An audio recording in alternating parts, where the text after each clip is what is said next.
More than 17 million people are living with cerebral palsy, which is the most common physical disability in children, mainly caused by damage to the brain, often before birth.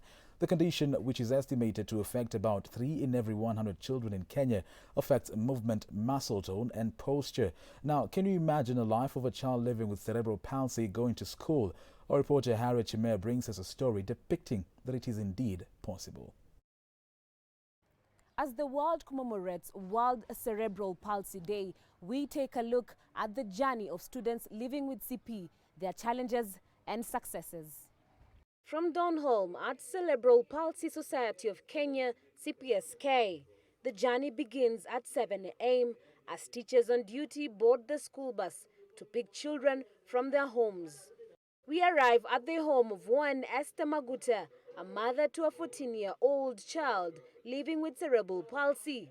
As she carries her child Karen to the bus, she shares her hurdles through her smile, grateful that her child gets to go to school despite her condition.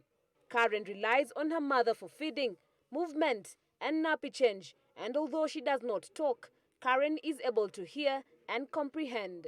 It's not easy because usually I have to carry her on my hands to the van. She's very heavy, and at times I use the wheelchair. The wheelchair is there. I use the wheelchair, but it's not easy. Even bringing her up is not easy because she has a special diet, and sometimes when I have house girls, they mistreat her because they don't understand. Karen, mambo. Mama Karen then hands the child to the teachers, who set her well in the bus and bids them goodbye. And from there, with other children in the bus, the journey back to school begins. At the CPSK school, the children are carried by their teachers to their classes, either by hand or wheelchairs. This is teacher Lina Machoka, with about 11 learners in class. She says the children, although with a low attention span, they learn pre-vocational and academic activities and how to socially interact. We train the child on how maybe can brush the teeth, make herself clean, neat, and maybe toileting. Each child here has an IEP, a program that his child has, because you find that the kind of disability that a certain child has, another one doesn't have. With COVID-19 posing a great challenge, children here, however, cannot wear masks, majorly due to breathing issues. Teacher Rachel is a caregiver and a mother to a cerebral palsy child as well. She shares her story of hope made possible through speech and occupational therapy. Naweza peana example na kijana wangu ako na cerebral palsy, ako hapa kwa shule.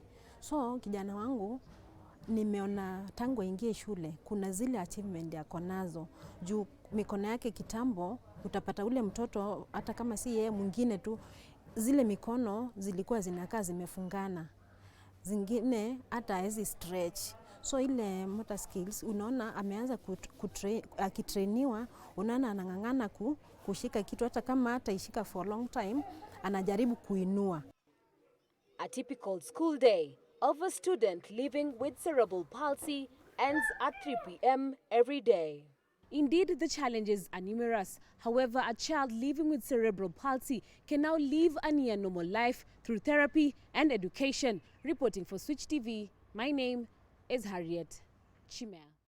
Thank you, Harriet Chimere.